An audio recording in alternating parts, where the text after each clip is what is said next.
Welcome to another edition of Wildcat Country. Eric Cohen and Shane Dale, and I've been waiting for this one, Shane, since after week one. You know, we had this San Diego State win, and that was great, and it was great to be there. And I just wish that I was there in the Rose Bowl on Saturday night. You know, we're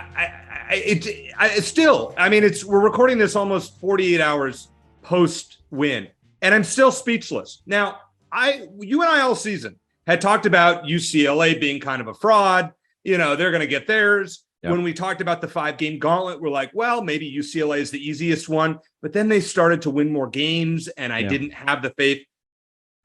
Incredible. What happened? And I'm really stoked that men's and women's basketball are undefeated. They're doing great. Women's women's volleyball had a big upset over Washington. So great.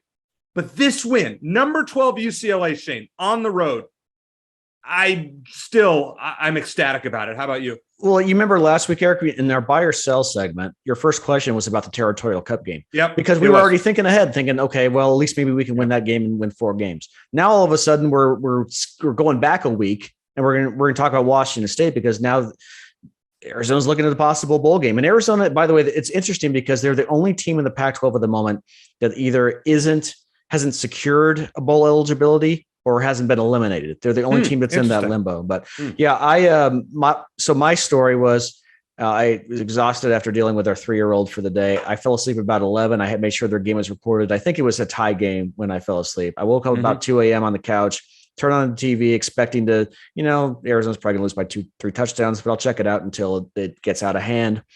And then by 2:30, because I'm fast forwarding through the commercials and all that, so I get to skip ahead a little bit. I didn't look at my phone or anything. You did not. I was going to ask you that. Didn't look at anything. I wanted to see what happened. I'm here in the loft in our upstairs, like outside of our bedroom and the room where our son's sleeping. I'm like shaking because I'm in that last possession that UCLA had. It was amazing. Then I went and checked Twitter. I saw your text about we need to record early this week, which we're doing. So it was remarkable. And I hope no one judges me for, number one, doubting Arizona was going to win on Twitter, and number 2, falling asleep in what ended up being a very exciting game. No, you had a reason to. I mean, listen, you are always action packed with a little one, and I do not have that excuse. Obviously, as a single guy, live by myself, and I'm sitting there on the couch and was remarkably calm. Like I didn't, normally when there's a game like that, I'll get up and pace around or what. I just sat still because honestly, and I know you guys probably listening don't want to hear this. I just, based on what we saw from the defense all year, when Arizona didn't get that last touchdown, I just thought, here we go again. And the one thing that I was thinking is, okay, how quick can UCLA score, and how much time will Arizona have left on the clock, and can they move the ball down from the 25 and get to, they probably would need to get to the 35 to have a reasonable chance, maybe even inside of that, right? Yeah, well, and I there's a reason I was able to fall asleep, Eric. I wasn't nervous about this game because I didn't think they were going to win, even though it was tied in the third quarter. I guess that makes me a bad fan. But of course, it's 1 minute left, and UCLA has the ball and they got the last Jets. Like I'm shaking in the middle of my loft here, and I'm so glad that they got a little bit of enough pressure on Thompson Robinson to force that incompletion, because he had a guy open in the end zone. Yeah, he was open, and he just made a bad throw. And as you said, the pressure, and Arizona's defense definitely stepped up. And Johnny Nansen, you keep your job after that one. We're not going to be talking hot seat for anything, regardless of what happens. The number 12 winning over the number 12 team on the road. I mean, it's hard to think of a victory from a team that's this significant since 2014. Now we'll get to that in buy or sell. I'm throwing that out there as one of the questions. But offhand, I couldn't think of one. Somebody suggested on Twitter that maybe last year's win over Cal was significant. I wasn't buying it. Yeah, that was just to get the monkey off the back. Really, I mean, this one could be a program building win. I think that's the difference. I'd like to mention a couple things from the game, even though I know it's been a couple of days. Arizona's offensive line, and unfortunately they lost Jordan Morgan for the season. We learned that on Monday, but they were outstanding for most of the game. Well, at least on both of Arizona's 4th down conversions. On 4th and 3, I think it was in the third quarter when they got the field goal to go ahead, and it was the pass to Cowing, and then the touchdown to McMillan in the fourth quarter. On both of those plays, those 4th downs, crucial plays, Jade Delora was able to stand inside the pocket and make the throw. Yep. had some great protection. Those were both after Morgan left the game. So shout out to the offensive line there. Special teams were outstanding. Block field goal. All three of Kyle Ostendorf's punts were down inside the 20. Tyler Loop made both of his kicks, and the last one was big too.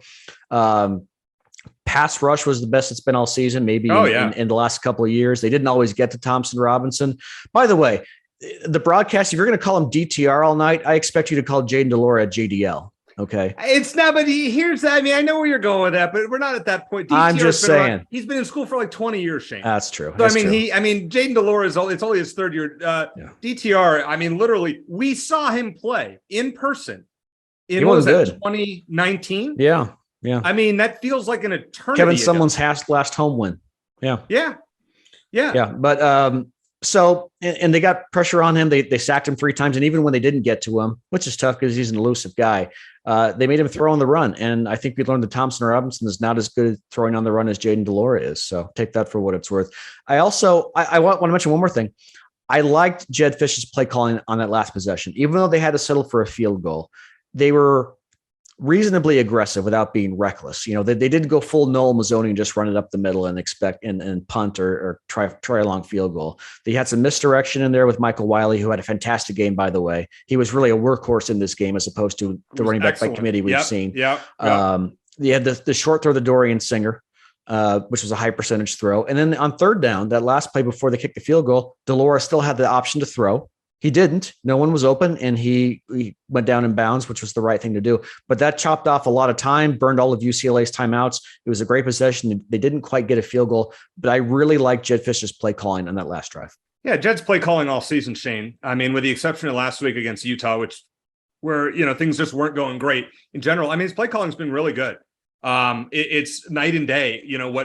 With Jedd having a quarterback to work with and the wide receivers that he's had with Cowing, McMillan, and Singer, who's just been fantastic. I mean, I think, were you the one that posted the stat on Twitter that Arizona has 3 receivers in the top 10? The number 1, number 3, and number 10. A guy like McMillan, as good as he is arguably the 3rd best wide receiver on this team. That's almost unfair. And I think that what's crazy about that is that Michael Penix from Washington, I think he's the leading passer in the country in terms of yards. Mm-hmm.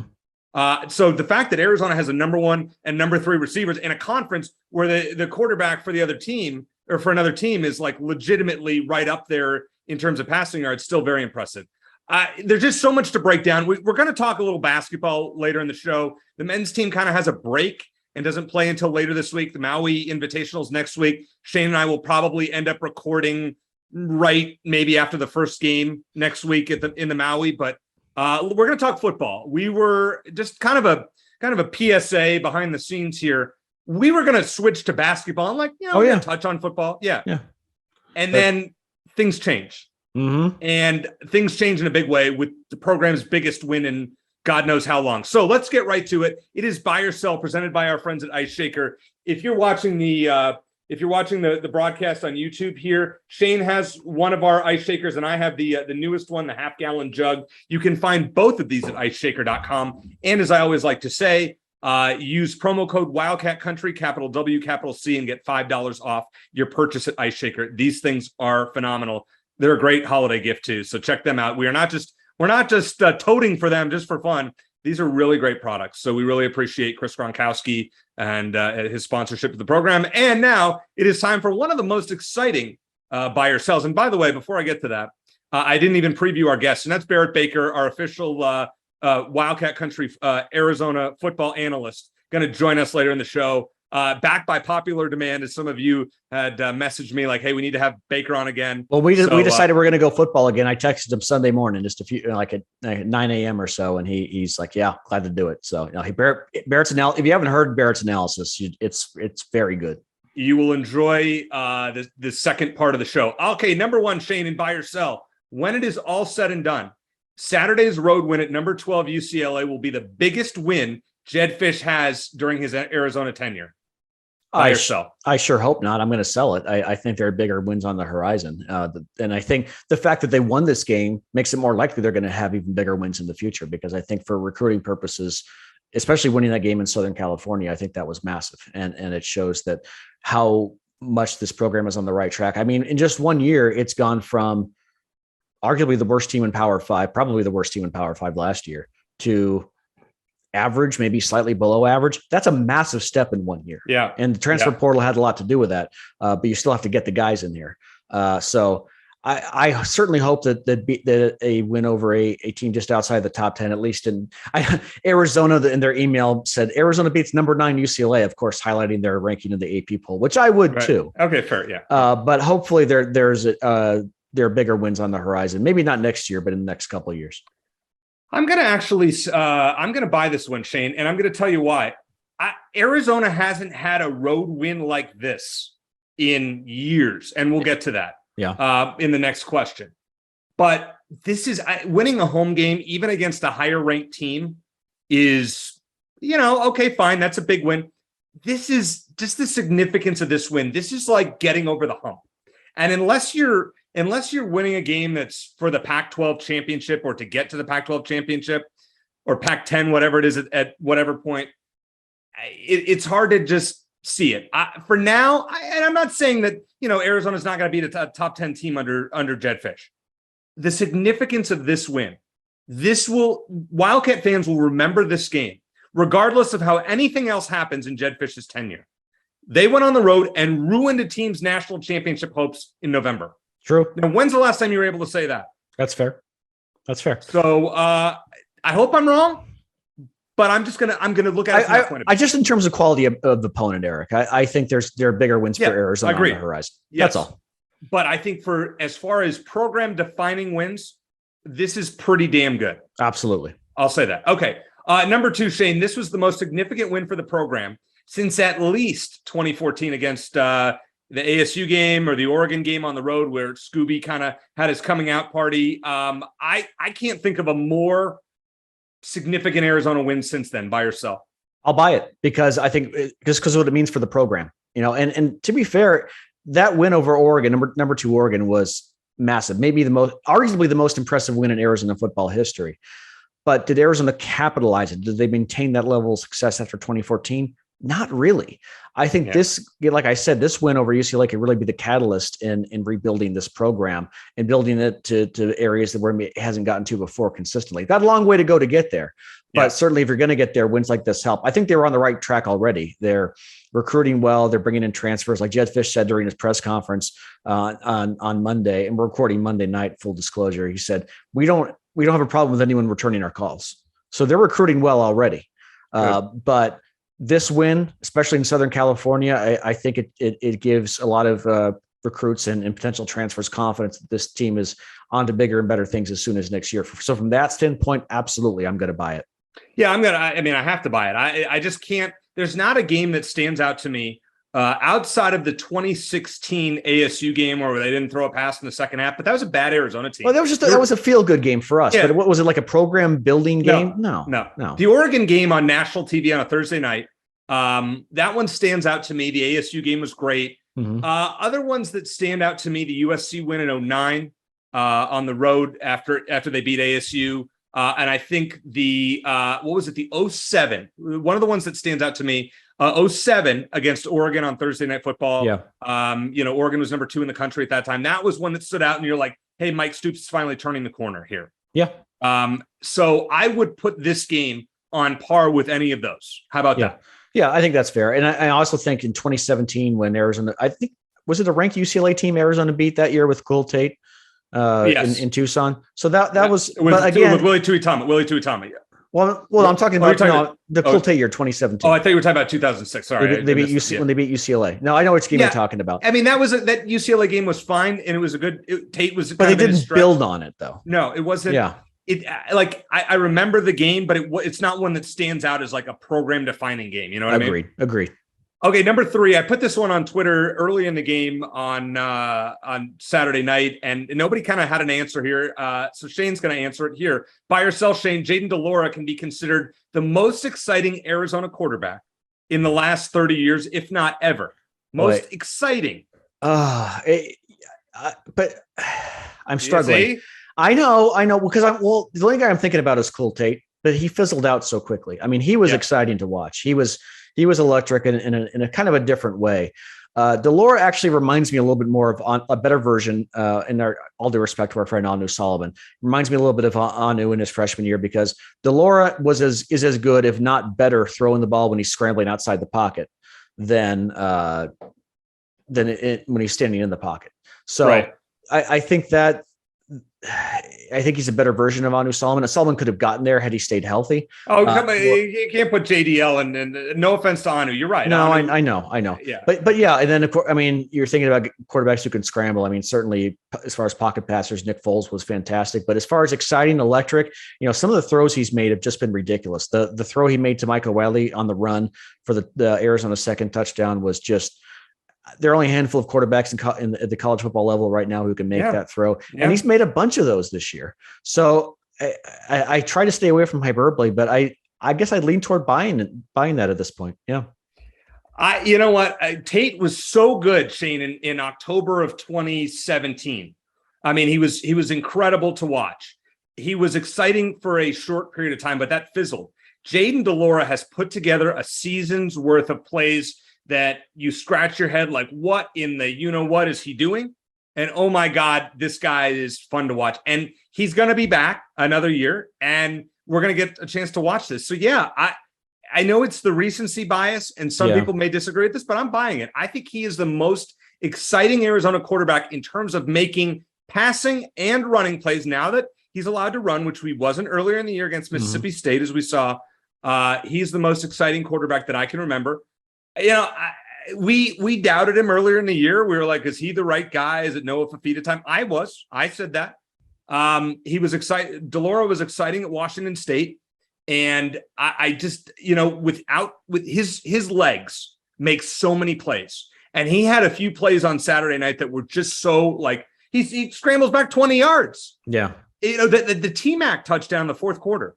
Like, you're like, what is this guy? Oh, great play. I mean, that's what Jayden de Laura does. And the one caveat is he does have some fantastic wide receivers. He has a great arsenal, maybe the best Arizona's ever had. Again, with a hyperbole, but so that helps. But still, some of the throws he's made on the run, that's like 90% him. Number 4, Shane, Jordan Morgan, as you mentioned, out for the year, torn ACL likely. His loss is detrimental to Arizona winning its final 2 games by herself. As in less likely? No, yeah, absolutely. I'll buy it. It hurts. I think that Arizona did very well in his absence. Again, both of those fourth downs that Arizona converted were after he left the game. Yeah. So, I think that is it Sam Lange.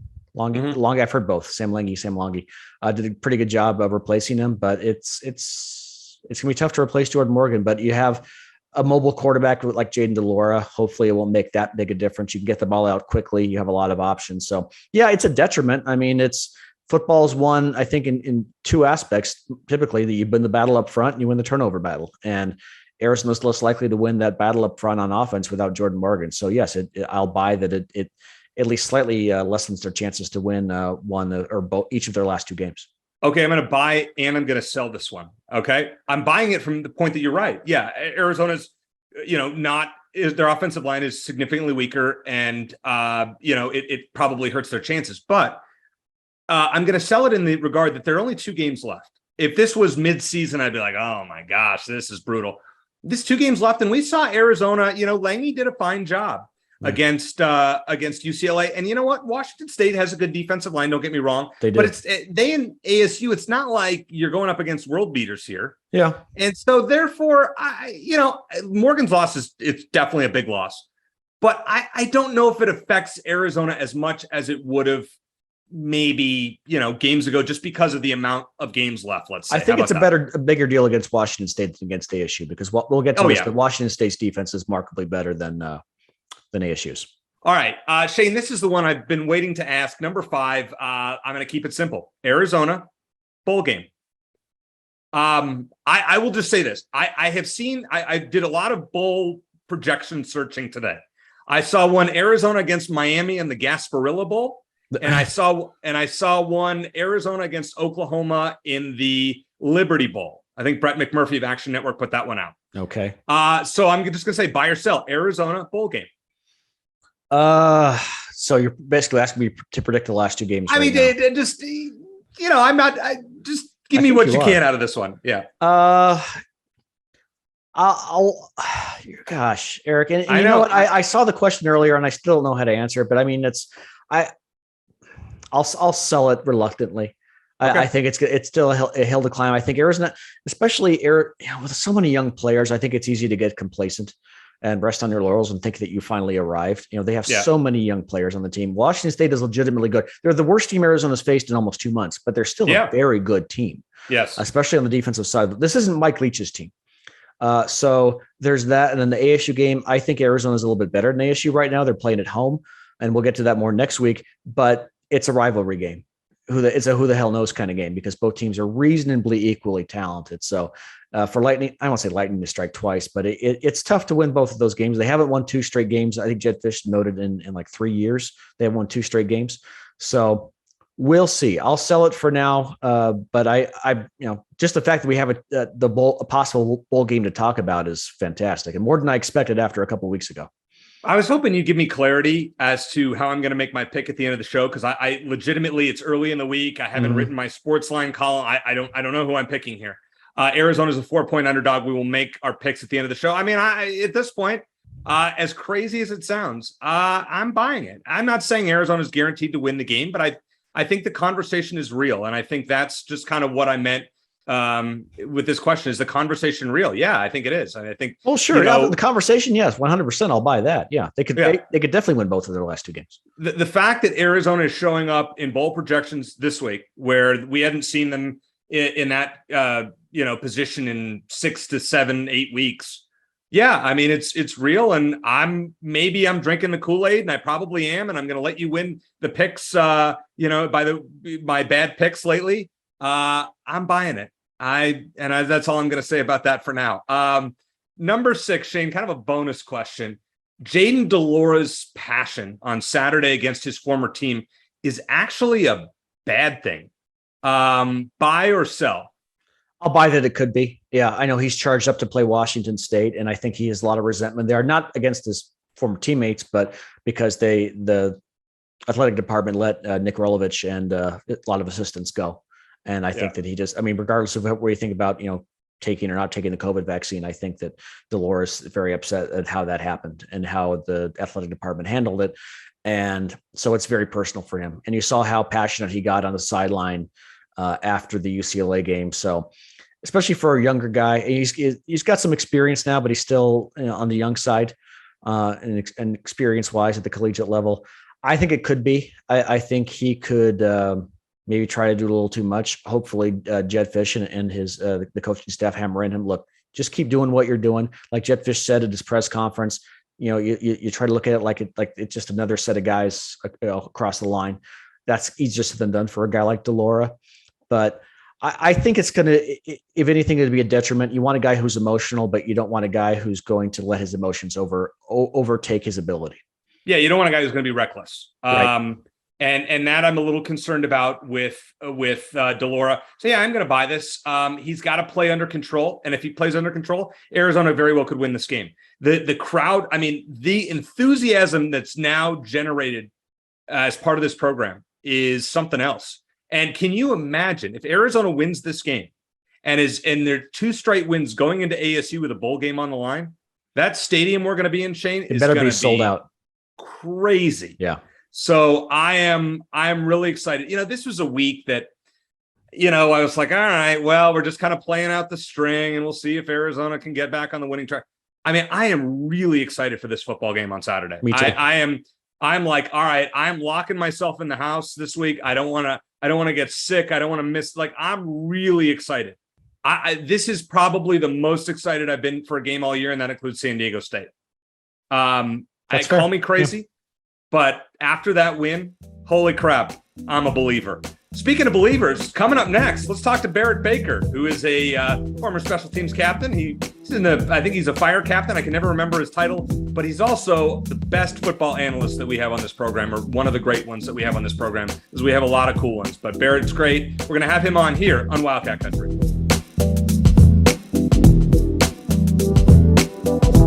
Scooby, we sent you an ice shaker. They are a sponsor courtesy of our buddy Chris Gronkowski. You have it right there. I love my ice shaker. Fun fact, when I trained with Glenn Gronkowski, everybody, when we were trained together, people thought I was the other Gronk brother, so it's kind of funny. But yes, I love my ice shaker. It is very good. I use it every day. I am a veteran to the ice shaker game, by the way. What's up, Wildcat Country? Chris Gronkowski here. Use coupon code Wildcat Country at iceshaker.com. You know, Shane, at the end of the game the other night, Barrett, I wrote some things on Twitter, and Barrett said to me, great win or something like that. I said, we're going to have you back on Wildcat Country here soon. And I didn't know when that was going to be. I assumed in the next few weeks.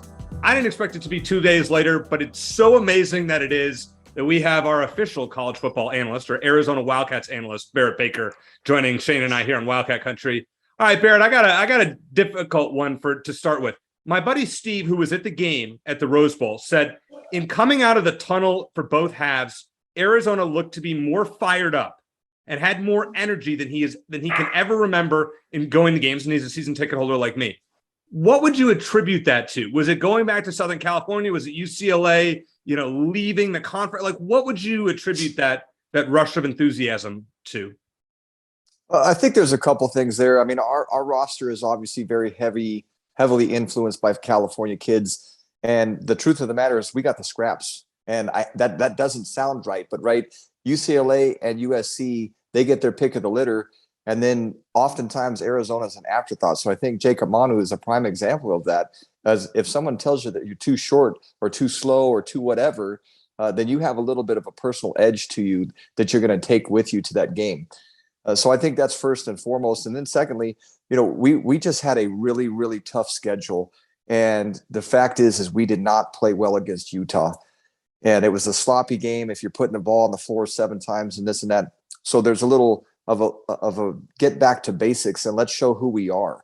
And I think the team that showed up against Washington and USC and Oregon and gave those teams as much as they could handle, that's who we saw against UCLA the other night.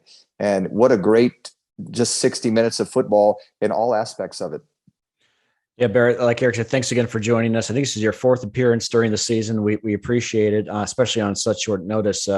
We talked a couple of weeks ago about the defense and its struggles and how, you talked about it just doesn't seem to be an identity there. There isn't like the one guy leading the other 10, et cetera. And I certainly Arizona's defense was light years better than it had been in previous weeks. Give me just some of your takeaways and what was the difference? Why was Arizona able to contain UCLA when they weren't able to do that against any of their previous 4 or 5 opponents? Well, not a lot of explosive plays for UCLA. I think that was a huge thing for us. We made them earn their scores. And outside of the long touchdown where we actually had 2 guys that bounced off the receiver once he caught the ball and broke a big one. I think Charbonnet had a big run in the second quarter when we were up 14-7, where we just had 3 guys that lost their gaps. But outside of that, we made it tough on them. And when you can keep an offense like first down defense was exceptional in this game. They were oftentimes behind the chains. And when it's 2nd and 8, you have the advantage as a defense. When it's 2nd and 4, then they can do anything to you. So limiting their explosive plays, I think, was a big deal. And I don't know what the correlation here is, but when Manu has played lights out and getting those double-digit types of tackles, and I think he had 12 in this one, I think earlier in the season when he had double-digit tackles, when we're getting exceptional play from our linebackers, it seems to really have a big impact on the defense overall when we're able to control the other team's running game. And I say that, I mean, did we really control the running game? You look at Charbonnet's yardage, obviously it doesn't look like that. But he really didn't dominate us. He did what they're expected to do, and they've got a great offense. They score more than 30 points a good majority of the time. So to hold them to what we did, just sound football, aggressiveness, getting guys to the ball. When you have 3 and 4 guys getting to the ball every time, that makes it tough on them. And then just the last thing I'd say is up front, we had some guys get some tackles for losses. Yeah. Ty had a big one. Mercier had a big one. I mean, just the list goes on and on. Deuce had a big one. So, I mean, when you're getting those sacks against a really dangerous quarterback and putting them in 2nd and long or 3rd and long, just overall, that's the recipe for winning defense. Let me go to the offense now, and I want to talk about the offensive line because I think they made a couple of they played well as a unit. I think especially on those 4th down conversions where they gave Jade Bloor adequate protection. Losing Jordan Morgan obviously is a big blow. If you heard, I'm sure you probably heard he's out for the year. Your thoughts on the offensive line, and do you think they can keep it together at least for these next couple of games? I mean, you cannot say enough about the job that Jordan Morgan had done. And I'll just say something real quick. 4 years ago, when the previous staff was here, somebody on that staff said that kid right there is going to be an NFL player. And that's when Jordan Morgan was a freshman. So there was something about him that has reeked of potential for the last several years, but he really hasn't stayed healthy. And a lot of the times it's been ankle injuries. This year, he was just playing at such a high level that he locked down that left tackle position. And his passing grade, through PFF was always just top notch. So that is going to be a huge blow. And I just feel terrible for him. But the fact is he's a beast in the weight room. And I have no doubt that he's going to come back and succeed. And hopefully that's at the next level. Lange has been that guy that was kind of a surprise for the offensive line this year. I think wherever it was that they plugged him in, whether it was right guard or left guard or right tackle, he's played well. He's not going to play at the level that Morgan is, so you can't expect that. But I think that he is obviously very, very serviceable. And then the last thing is, just the little things that Joe Fan, we wouldn't notice per se, but for Mo to come in at left guard and be able to not necessarily skip a beat, and really he's a mauler. You've got the two kids now at right guard and left guard with Jonah and Mo. They're beefy and they're big inside. And I think that that's really solidified things. And when you can be balanced offensively and get Wiley and Williams running downhill and getting 5 and 6 yards, offense is easy then, because now they have to commit more to the run. And now you play action and receivers are open downfield. So they've really solidified things. Baker seems to have corrected the snapping issues, and Fears struggled, I would say is a good word, against Washington. He struggles with speed rushers, I think, but he's played better the last 2 games as well. So, and then when you have the magician back there, and I said that he reminds me of a lifetime Seahawks fan. He reminds me of Russell Wilson in his first 4 or 5 years with Seattle. That sometimes he will take a sack that you literally just pull your hair out and scream, like, what are you doing? You can't do that. On the next play, he'll spin out of it, keep his eyes downfield, and throw some 40-yard bullet for a huge explosive play. So live by it, die by it, but we're living by it more so. All right. Be honest with me here, Baker, as you always are. Or Barrett, geez. It's one of those, it's 6 o'clock on a Monday. What can I say? Well, you got him on 4 times now. You can call him Baker. Yeah, right? Baker, Barrett, All right, Barrett, be honest a lot with me. Worse. Hey, a captain. Can I call you captain? Is that right? Did I get it right, captain, this time? Captain? I was a captain of special teams, so that is okay, right. So we're going to go with the captain. Okay, all right. So you could do that. All right, so here's the question, Barrett. I didn't believe that we had any chance to win the game until the final play. I just, knowing Arizona football, I just didn't believe. I'm going to get heat for that. Did you believe? And at what point did you say to yourself, oh my gosh, this game is actually we have a chance here? When the clock had zero. Yeah, when the clock had zeros on it. Okay, good. And I mean, that's just the truth, because UCLA is a very potent offense, and that with DTR back there and their wide receivers, Bobo, I mean, it's a tough matchup to keep them contained. When we didn't get the nail in the coffin and we couldn't score that touchdown to go up by 10, that was just, as a fan, as a coach, as a player, that's the one where you want to have it so bad to where you can actually relax for the last 2 minutes. And would you have gone for it there, by the way, Barrett? Because Jedd said he had to be talked out of going for it on 4th down there. I would not have gone for it. Yeah. And I think that the fact is this: when they have to score a touchdown, they have to get across the goal line. And if you don't do that and you can hold them to a field goal, they only have to get to the 30-yard line. Right. Well, guess what? They got within the 30 and no closer. So I would much rather make a team get all the way across and not have to necessarily go into overtime. So I think it was the right call. And, it was literally to the last play, though. And that receiver, he got open. So he was. No one's talking about that, but he was open. And thankfully that we got just enough pressure on DTR to make sure that he didn't complete the pass. But, just a great victory. But it was 60 minutes. The other time in the game where I thought, okay, we're onto something here, was when there was a blocked field goal, which we hadn't seen in 7 years. And the guy that last blocked a field goal is unfortunately going to be in the penitentiary for a long time, and we won't get into that. It had been that long. Being a former special teamer, when you saw that, I mean, how excited does that make you when you see a blocked punt or a blocked field goal change the momentum of a game like that? Well, that word that you just hit is the word. Offense and defense are hard. It is a slog to go 80 yards penalty free and to keep going. And it's hard to stop teams from doing that on you. But when you can get a momentum play on special teams, whether it's a kickoff return, a punt return, a punt block, a field goal block, it takes the wind out of the sails so quickly for that other team. And you will never see a sideline hype up more than when that happens. And the symbolism of going back all those years to 1998 and having Chris Mack take the opening kickoff against Hawaii. And I was lucky enough to get a blocked punt that year. Chris had 2. We had 5 blocked punts or something like that in the 1998 season. But every time we went out on special teams, that was the mission: make a game-changing play. And to get that, you could see what it did. What did it do to the defense? It just gives you that shot of adrenaline. And at the end of the day, it's basically a turnover. We stole 3 points in that possession, basically. All right, so let's look ahead to Washington State, Barrett. I know Eric and I were talking territorial cup last week, but now that all of a sudden there's this possibility of a bowl game here, we're squarely focused on the Cougars. They've got a pretty good quarterback in Cameron Ward, a very good tailback, averages 6 yards a carry. But Ward's more of a not as much of a mobile quarterback. He's been sacked like 30-something times this year. On the defensive side of the ball for Arizona, what's the key to containing Washington State?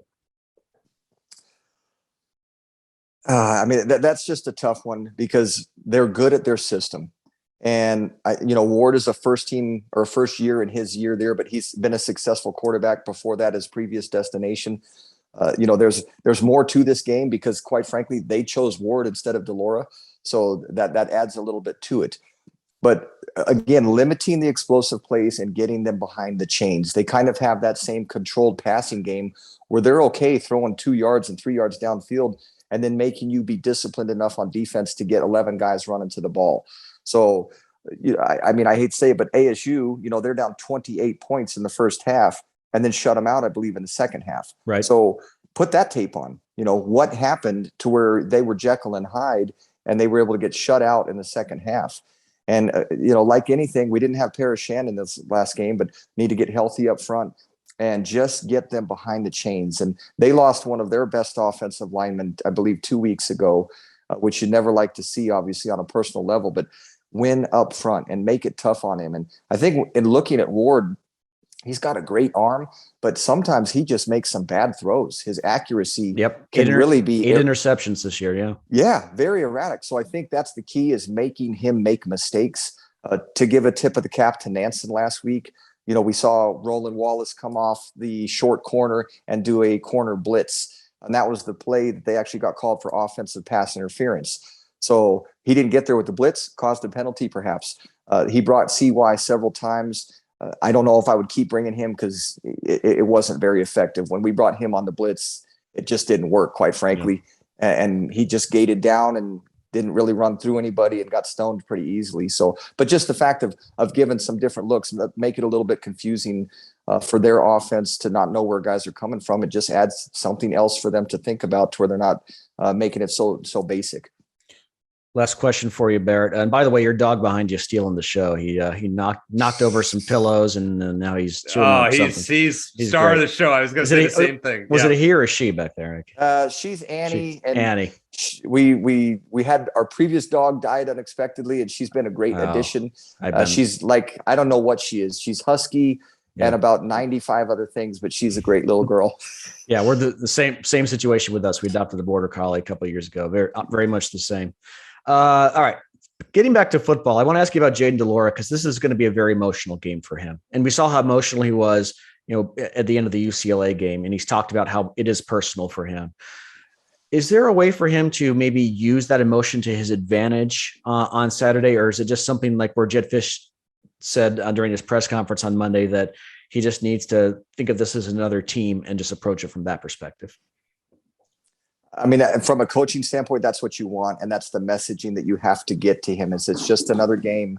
And you got to play within the system. And I know coach has been very consistent with that, right? When we're behind, there's no 18-point plays. Do what is there. Do what the offensive system is. Is he going to have a little bit of extra juice? There's no doubt. So it wouldn't surprise me to see some overthrows early in the game, and just some of those things.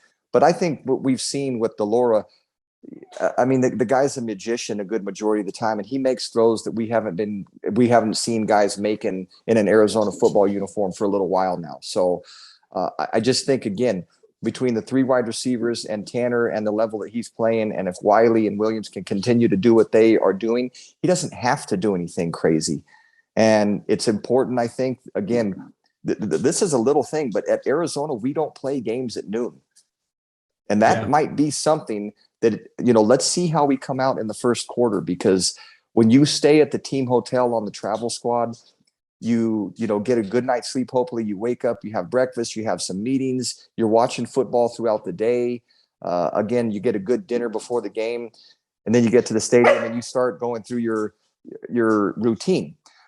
Well, that's going to be accelerated very, very quickly. And all of that is moved up. So we need to kind of get that going and seeing if we can get those guys tuned in and have a great start to the first quarter. All right, Barrett, I'm putting you on the spot once again. A couple weeks ago, we had you on and you picked against us, as we all did.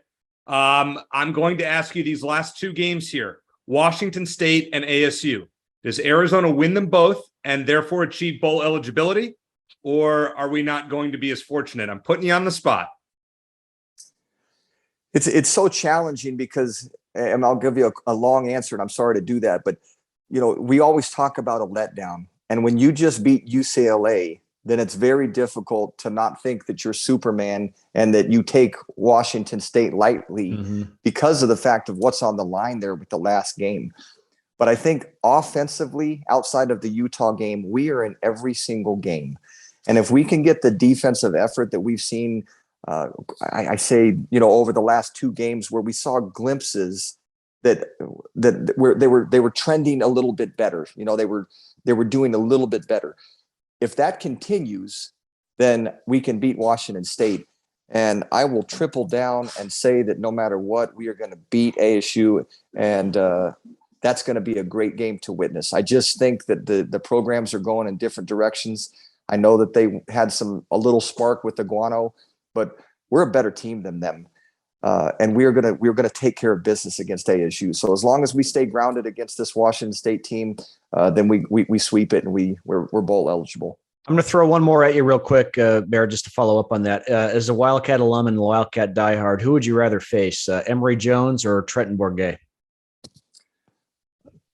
I would tell you, I think that I would rather see Emory Jones. I watched a lot of their games early in the season. I pull against them every single game. And, there's just something there. It's not as smooth. I think that if you take him off of his first read, I think he struggles a lot more. He's a first read quarterback. And if that's open, then he's dangerous. But I think Bourguet, he'll find an open guy. And that's a little bit harder then. If he's going to make you defend 53 yards across, because he'll be able to get through his progressions, and he doesn't beat you necessarily with an explosive play, but he moves the chains for them. And they have a tough running game. I'll give him credit for that. So I think that Emory is a little bit easier to scheme against. And, whichever way it goes, I just don't think that they're going to be able to stop us. And I hate to be that arrogant about it, but I have a lot of vitriol against that program. Understood. And so I'm hoping that this negativity and this disdain for them comes out in a positive way for our gang. Well, Barrett, we always appreciate having you on. You are the official Arizona football analyst of Wildcat Country. The captain. Always appreciate it. That's right, the captain. And great to talk to you again. Have a happy Thanksgiving, and we'll talk to you again soon. Barrett out for life, guys. Appreciate the time. Let's do it.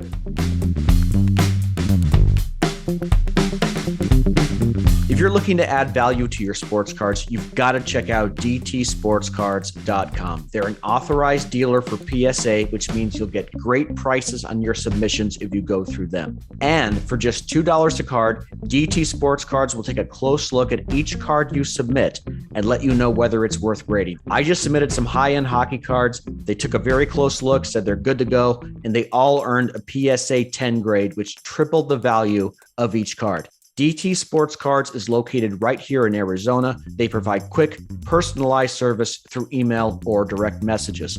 Find them online at dtsportscards.com and check them out on Instagram at dt_sportscards.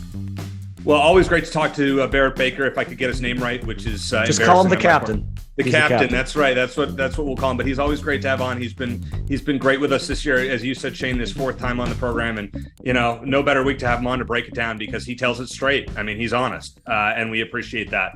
Let's talk a little basketball for a second. U of A looked pretty good, I guess, the last couple games. I mean, they're scoring a lot. They're averaging 108 points a game, something like that. Turnover's not great. Just your kind of overall thoughts on what you've seen from the basketball team thus far. I'm encouraged by it. Yeah, I think that, again, these kinds of games you kind of treat like, or at least I try to treat like NFL preseason games. You tell yourself you're not going to read too much into it, and then you inevitably do.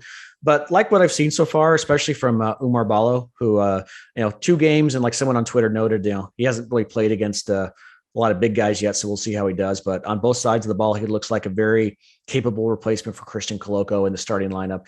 I think we saw in the second game, Eric, what Arizona's rotation is going to look like when Courtney Ramey comes back. They had basically an eight-man rotation without him. He'll be back for the Maui Invitational. But you have you're probably going to have him in the starting lineup along with Krisa, Larson, Tubelis, and Ballo, and then you're going to have Adama Ball, Kylan Boswell, Henry Visar, and probably Cedric Henderson off the bench. You're going to have those 9. It's a pretty good rotation, and then you have a couple of other options as far as big guys coming off the bench too, and in Anderson and Borovichinen, I think is how our guy Bruce Pascoe pronounced his name last week. So I'll try to get that right. So depth wise, I think they're good. Star power, I think remains to be seen. Mm-hmm.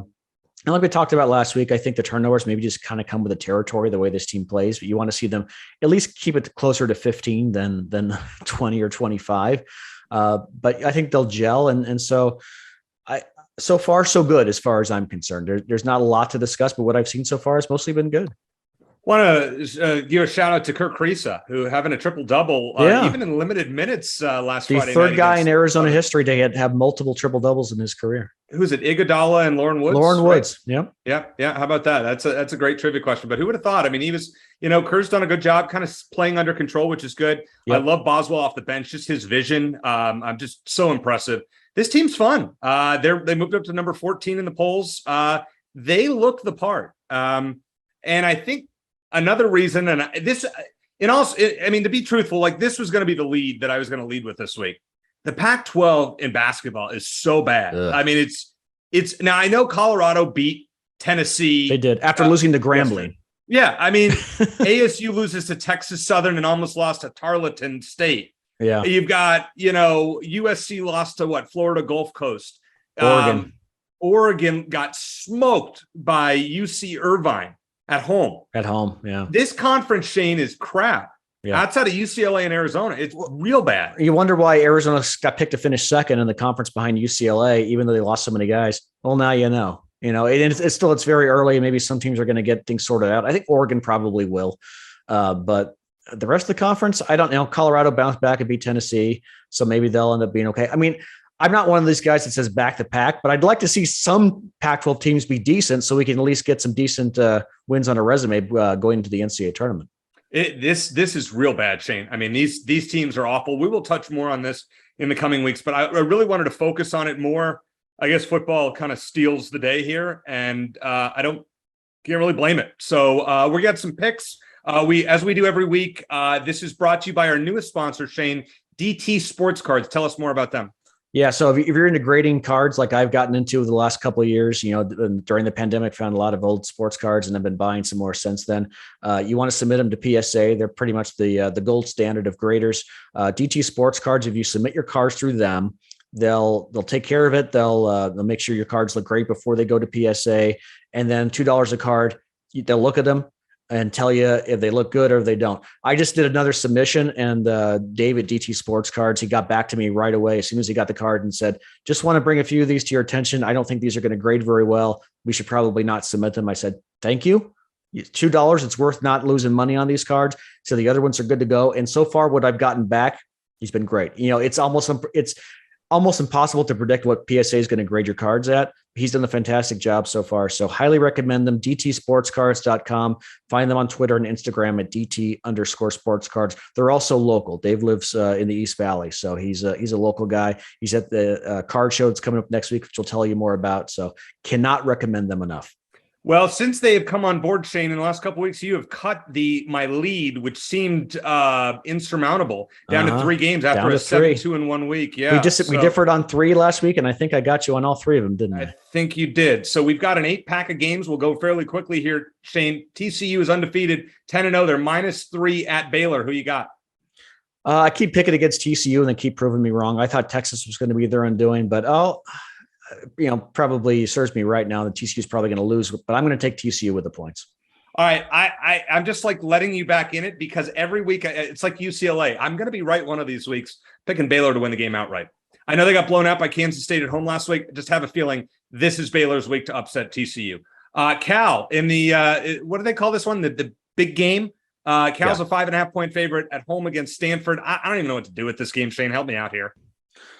Cal's at home with 5.5. I'll go with Cal. I think they're a little bit better. I know Stanford beat Notre Dame. It's been a weird year. Stanford beats Notre Dame. Notre Dame blows out Clemson. I think Cal's a little bit better on both sides of the ball combined. I'll go with Cal to cover. Stanford beat Notre Dame, and then Notre Dame beat North Carolina and Clemson, who both have 1 loss, and very well might make one of them might make the Final Four because of the fact that the committee loves to choose a 1-loss conference champion. Besides that, you're going with Cal. I don't know why I keep letting you back in it. In a rivalry game, Cal just fired their offensive coordinator, Bill Musgrave, and weird time to do it. Somebody else, yeah, exactly. I'm going with Stanford to cover the line here. Cal wins close, 3 or 4. Okay. In Bedlam, Oklahoma State at Oklahoma, the Sooners are -7. I'm going with Oklahoma State. I think they can win the game outright, but they won't. I think they lose by like 3 or 4. Who you got? Yeah, I think OK State's right of the ship. Oklahoma is just an average team this year. OK State beat them last year. I think they make it 2 in a row. I think they win. I'm so bad at picking Oklahoma State games, like especially bad at picking Oklahoma State games. All right, Colorado at Washington -31. I mean, every time I try to pick Colorado, they stink. I'm going Washington with the points. You, Shane? Did you like that backdoor USC cover? Oh, it was so annoying. It was so unnecessary. Lincoln Riley could have just run the ball or taken a knee, and he's like, no, we're going to run up the score. And I was like, yes, let me catch up to Eric. But the last 2 weeks there've been huge spreads, and I picked against Colorado, so I'm going to stay with it. I'm going to say Washington they're fired up after beating Oregon, and they find a way to cover that massive spread. Oregon State is a 7.5 point favorite at ASU. Before the Territorial Cup, does ASU show up to play? I say yes. I don't think they win the game, but I think they cover another one of these close 3 or 4 point games. I'm taking ASU plus the points against Oregon State. You? I agree with you on that one. I think ASU has a decent chance to win. Interested to see who is going to start at quarterback for them this week with Borgay getting benched. It'll probably be Borgay. And I would start him if I were in Guano's shoes, but emotionally charged game. It's their senior day because they're at Arizona next week. So I would be surprised if ASU finds a way to win, but either way, I think it's going to be a close game. So I think ASU covers. The shine has kind of come off these 2 games up next here because of the loss, the shocking Washington win over Oregon, and then obviously Arizona's win over UCLA. Let's start with the first one, Shane. USC is the Pac-12's only hope at a team in the playoff. They are 2.5 point favorites at UCLA. Who you got? I'll go with USC again, because as much as I'd like to think that UCLA is a great team because we just beat them, I think USC is better, and they're better than 2.5 points even on. And is there really a road game in that situation? I mean, both teams are so close to each other. I'm going to go with the Trojans. Yeah, I'm just not impressed at all with UCLA. We were waiting for the dominoes to fall. I think USC is going to lose again. I just don't think it's this week. I'm taking USC with the points. If they win, I'm sorry. I think if they win out, they're going to be in the college football playoff. I would agree with that. But they might need some help. They might need a TCU loss. Well, I think that's going to happen though. That's what I'm saying. Oregon, after that colossal, I wish we had more time to talk about that. 3-point favorite at home against Utah. I love the Ducks here. One of my favorite plays of the week. I think Oregon wins this game by at least a touchdown. So give me the Ducks. You know what? I think Oregon's going to have a tough time getting up after that game, and Utah's got a bit of a chip on its shoulder after. I think they think they're better than they are. Against my better judgment, I'm going to take Utah. I just think it's going to be tough for the Ducks to get back up after that demoralizing loss where, Bo Nix thought he was going to be the Heisman winner and Oregon thought they're going to be the national champs. And now all that is probably out the window. At least the national championship part is. It's going to be tough for them to get up. And Utah, I think, is just as good on a given day as Oregon is. So I'm going to go with the Utes. The game was in Salt Lake City. I'm taking Utah, not in Eugene. Oregon's not losing 2 in a row. And finally, Shane, I'm going to let you make the first pick on this one. I'm still kind of undecided. Washington State is a 4-point favorite at Arizona on Saturday. I told you, I'm so excited for this game. Give me your pick. Give me a score prediction. Just give me something positive, hopefully.